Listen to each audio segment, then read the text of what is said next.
자, 이제 물권에서 가장 중요한 물권, 완전 물권인 이 소유권 파트 여행을 떠나보도록 하겠습니다. 이 소유권은 물권에서 가장 중요하기 때문에 시험에서도 가장 많이 나오겠죠. 우리 총칙과 더불어서 소유권은 별표 3개 이렇게 주실 수 있겠습니다. 자, 그러면 소유권의 중요한 개념 한번 살펴보죠. 자, 소유권에서는 크게 이제 여러 가지가 있겠지만 그 중에 이제 3가지. 첫 번째가 소유권이라는 게 대체 뭐냐? 두 번째, 그리고 취득시효 또는 뭐 시효 취득 이렇게 하는데 그것도 뭐냐? 세 번째, 여럿이서 함께 소유는 이 공동 소유에 대해서 한번 알아보겠습니다. 자, 먼저 소유권의 실체. 소유권은 뭐냐? 사실 우리는 이미 다 알고 있죠. 뭐다? 그렇죠. 빙고! 물권입니다. 물권. 소유권은 물권이군. 소유권 딱 보면 뭘로 보여야 돼요? 물권. 이미 여러분은 제가 그 다음에 뭔 말할 줄 아시죠? 저 양반 또 물권적 청구권 얘기하겠지? 그렇습니다. 이리관지. 다 통하지. 처음부터 끝까지 같은 말 하고 있는 것입니다. 자, 그러니까 소유권 딱 보면 뭐예요? 예, 물권이구나, 물권. 당연히 물권이니까 이 권리를 제대로 행사하기 위한 당연히 뭐가 있겠다? 물권적 청구권이 또 있겠군. 그렇게 보시면 되죠. 그렇죠? 물권적 청구권이 있겠군. 즉 소유권에 기초한, 그래서 소유권에 기한 물권적 청구권이 있겠군. 이렇게 알면 되는 것이죠. 자, 그러면은 소유권이 대체 뭐냐? 이 실체 우리 조문은 211조 소유권 파트의 첫 번째 조문 211조에 기술이 되어 있습니다. 자, 소유권의 내용, 소유자는 법률의 범위 내에서 그 소유물을 사용, 수익, 처분할 권리가 있다 이렇게 되어 있죠. 그렇죠? 소유물, 그러니까 물건에 대해서만 소유권을 주장할 수 있네요. 사람에 대해서는 소유권 주장할 수가 없다는 것이죠. 물건은 우리 동산도 있고 부동산이 있죠. 다 된다는 것이죠. 그렇죠? 그래서 소유자는 법률에 보이는 소유물, 물건에 대한 권리구나. 그러니까 물권이죠. 그렇죠?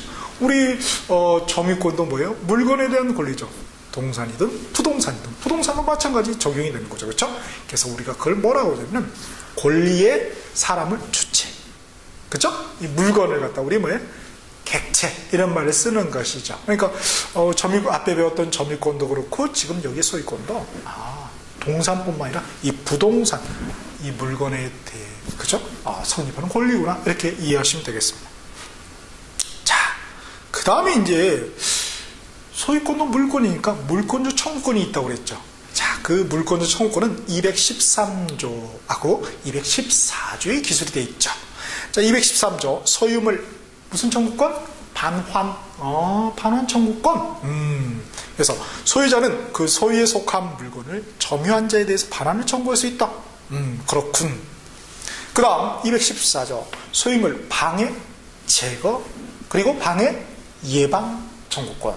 소유자는 그 소유권을 방해하는 자에 대해 방해의 제거를 청구할 수 있고 소유권을 방해할 염려 있는 그런 행위를 한 자에 대하여 그 예방이나 손해배상의 담보를 청구할 수 있다. 그래서 가로로 소유권에 기한 물권적 청구권. 물권은 아니죠. 그렇죠? 같은 글씨가 써있다 하더라도 조금 하나라도 다른 게 붙어있으면 뭐예요? 다른 거죠. 그렇죠?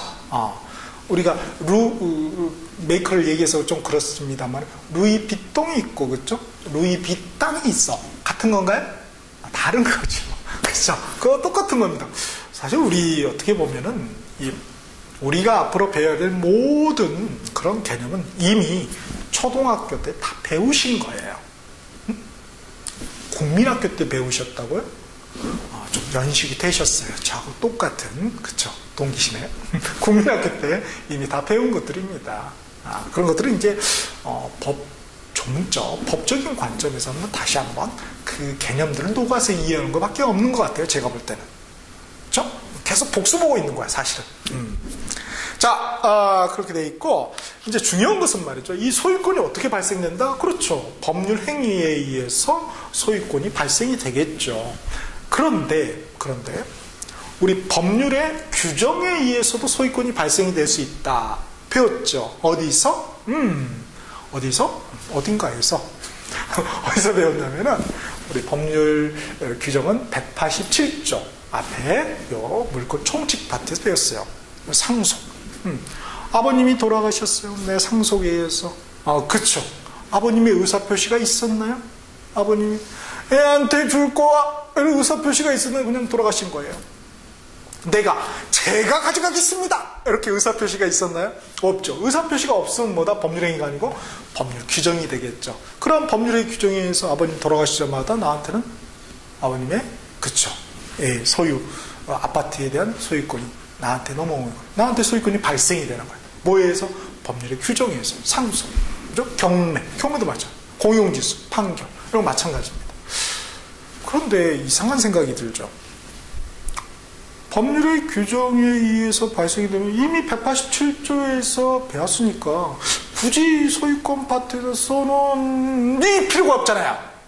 근데 써놨다는 것은 무엇인가? 다른 것이 있기 때문에 여기다 써놨을 것이라는 거예요. 그렇죠. 다른 것 써놨겠지. 무엇이 다르냐? 우리 187조에서 뭐예요? 법률의 규정에 의한 경우에 등기하지 않아도 등기 없이 소유권이 발생이 되죠. 그러나 이 시간의 효과, 그쵸? 20년, 10년 그렇거든요. 시간의 효과에 의해서 나는 소유의 의사가 없어도 어떻게 돼? 시간의 효과에 의해서 내가 상대방에게 그 의사표시를 하지 않았어. 땅 주인한테. 그래도 뭐 시간의 효과에서 내가 그 땅의 토지의 소유권을 취득한다. 소유권이 발생된다는 거예요. 그런데 이때는 뭘 해야 된다? 등기를 해야 된다는 거예요. 그러니까 보세요. 앞에 총칙에 우리 186조가 있었고 187조가 있었죠. 186조는 원칙이고요. 187조는 186조에 대한 예외죠. 그쵸? 근데 지금 우리 취득시효는 245조거든요. 245조는 다시 187조 예외에 또 예외가 된다. 이렇게 볼 수 있겠죠. 참, 그거 복잡하네, 그죠? 그 체계를 잘 연결해야 돼요. 그래야지 헷갈리지 않는 거죠. 자, 그래서 요 시효취득은 우리 245조 한번 보실까요? 자, 그래서 점유로 인한 부동산 소유권의 취득기간 나와 있죠. 그래서 1항에 20년간 소유의 의사로 평온공연하게 여기서 본 것 같은데 어디서 봤죠? 그렇죠. 앞에 점유권 파트에서 봤죠? 점유의 종류 관련해서 점유의 무슨 태양, 선 여기 봤잖아요. 그래서 자, 그래서 20년간 소유의 의사로 평온공연하게 무엇을? 부동산을, 그죠? 물건 중에서 부동산이죠. 부동산을 점유하는 자는 소유권을 바로 취득하는 게 아니라 뭐 한다? 그렇죠. 등기함으로써 소유권을 취득한다고요. 법률의 규정에 의하지만 이런 경우는 등기까지 요한다는 게 차이점이 되겠죠. 187조하고. 그래서 가로로 제가 요거를 갖다 부동산 점유 취득시효다 또는 시효취득이다 이렇게 써놨죠. 그 다음에 2항은 부동산의 소유자로 등기한 자가 10년간 등기가 돼 있어요. 근데 10년간 소유의 의사로 평온공연하게 선의며 과실 없이 여기 하나 더 추가됐죠. 그 부동산을 점유한테는 그 소유권을 취득한다. 기간이 좀 단축이 됐네요. 그렇죠? 그래서 우리 부동산 등기부 취득시효 이렇게 되는 거죠. 부동산뿐만 아니라 동산도 마찬가지죠. 동산은 이제 기간이 더 짧겠죠. 그래서 246조 보면은 요거는 이제 동산에 대한 시효 취득시효에 대해서 기술을 해놓은 겁니다. 기간이 앞에는 20년인데 10년이고 앞에는 10년인데 5년이고 이렇게 단축이 되겠죠. 왜? 동산은 싸니까. 선생님 아파트 비싼데, 다이아몬드 비싼데요. 아파트보다도 비싼데요. 우리가 일반적인 얘기를 하는 거예요. 일반적인. 그래서 그런 경우 일반적인 경우에 부동산이 더 비싸죠. 비싸니까 더 요건을 더 강화를 시켜놓고 동산은 좀 싸니까 약화를 시켜놨다. 이렇게 생각하시면 그렇겠군 이해가 되는 거죠. 오케이. 자, 그 다음에 그러면 꼭 소유권만 시효에서 취득할 수 있냐? 그건 아니다. 또 다른 권리들, 얘들 있잖아요. 얘들 중에서 어떤 권리냐 이거예요. 그죠? 딱 보니까 248조 보세요. 248조. 소유권 이외의 재산권의 취득시효 이렇게 돼 있죠. 그래서 전 3조의 규정, 무슨 규정? 취득시효, 시효 취득에 관한 규정이죠. 소유권 이외의 재산권에도 준용한다. 거기도 적용이 된다 이거죠. 그래서 뭐 지상권, 지역권, 뭐 전세권 하나 넣어주시면 되겠네요. 그래서 그게 이제 표로 앞에 잘 정리가 되어 있죠. 그래서 그렇게 정리하시면 되겠습니다. 그 다음 우리가 마지막으로 소유권 파트예요. 여러 명이서 함께 소유는 공동소유가 있어요. 그래서 공동소유는 우리 262조 앞쪽에 보시면 표가 잘 정리되어 있습니다. 그래서 공동소유는 구별이 공유라는 게 있고 또 합유, 마지막으로 총유라는 게 있죠. 공동소유는 이렇게 세 가지로 구별이 되는군. 기본적인 개념에서 공유는 뭐예요? 남남의 공동소유다. 그렇죠. 의지, 피 한 방울 안 섞였어. 그냥 투자한 거야.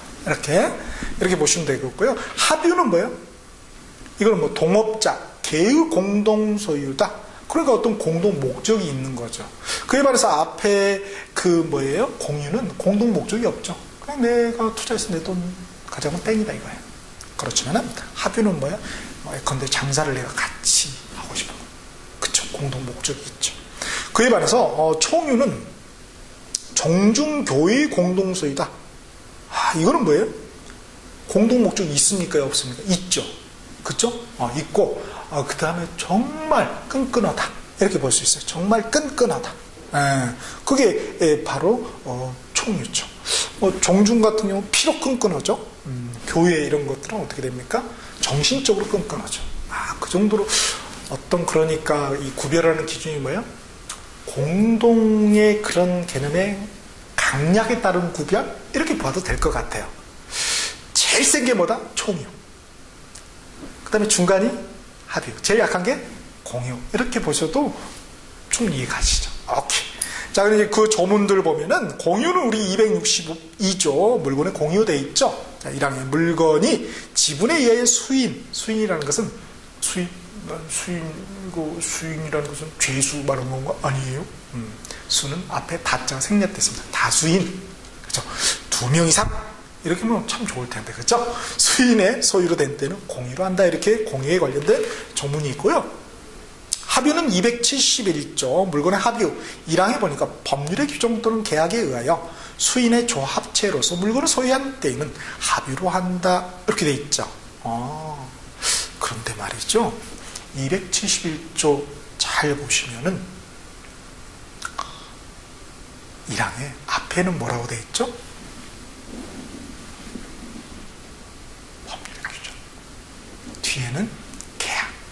계약은 이쪽이죠. 채권 파트죠. 계약은 뭐예요? 매매계약, 경매인데 이 계약이라는 게 뭡니까? 법률. 그렇죠. 우리 조문은 계속 이 양대 맥으로 해서 나가고 있다는 거예요. 법률행위에 따른 법률효과, 법률관계. 법률 규정에 따른 법률효과, 법률관계. 계속 같은 얘기를 하고 있는데 나는 매번 볼 때마다 달라. 그러면 어렵죠. 근데 어느 순간 이거 그 얘기 아니야? 똑같은 얘기 아니야? 권리만 그냥 소유권일 뿐이네? 똑같은 얘기네. 이 양반들 계속 같은 말을 왜 이렇게 다른 표현을 할까? 그 느낌이 오면 이제 된 거예요. 공부가. 그렇구나. 우리 186조 한번 다시 한번 보실까요? 자, 우리 총칙 파트에 우리 186조 보시면 뭐라고 되어 있어요? 부동산에 관한 법률 행위로 인한 법률. 187조 보세요. 거기 상속, 공영지수, 판결, 경매, 기타 법률의 규정. 그런데 이제 아주 까놓고 보여주죠. 271조에서는 1항에 다 법률의 규정, 계약. 이 계약이 뭘로 보여야 돼요? 법률로 보여야죠. 같은 얘기를 하고 있구나. 같은 얘기를 표현을 달리해서. 그쵸? 이렇게 하고 있죠. 조문은 뭐예요? 그렇게 표현을 달리해서. 판결은 뭐예요? 판례는 구체적으로. 그렇구나. 그거 아시면 되는 거예요. 이제 마지막 275조 물건의 총유죠. 그래서 1항의 275조 법인이 아닌 사단의 사원이 집합체소 물건을 소유할 때는 총유한다. 이렇게 또 기술이 되어 있습니다. 자, 이렇게 해서 물건에서 가장 중요한 소유권 파트를 한번 정리해 보았습니다.